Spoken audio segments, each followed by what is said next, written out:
सानाम को जोहर muddy news pasta खन इंगे भरत नुना दिन खबर बाबन अगु दाड़ा kana खातिर दुख बन सदर चेदा से मोबाइल खराब लेना और हलमो हो ठीक बाय तहे kana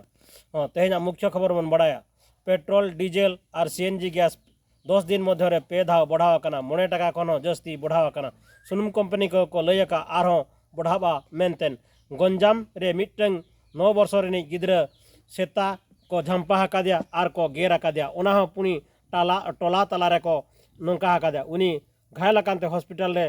न्यू रकानाय उना साउते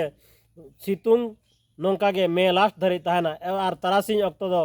होय बंडू साउ जपुदा और ठेर होय न्यू रा बालेश्वर जिला रिया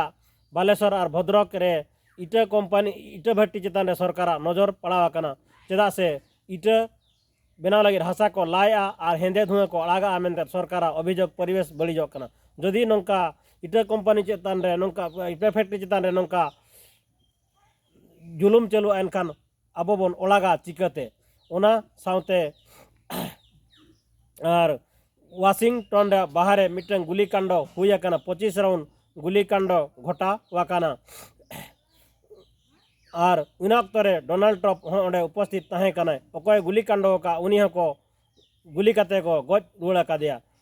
आईन श्रृंखला बड़ी एन खातिर 10 टी जिला एसपी को बदल आकाद को चेदा से उनको सरकार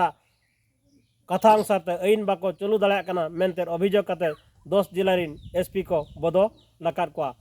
ओना साउते आर मिट खबर हुयुक कना चीन रे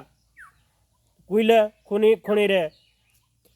विस्फोरण बा अटेजन खातिर ते 90 जन को गज आकाना और 9 जन पत्ता बांग नामक कना नो नंकान नापाय नापाय खबर को नाम लगी खान नोआ चैनल सब्सक्राइब करते बन दो कामा और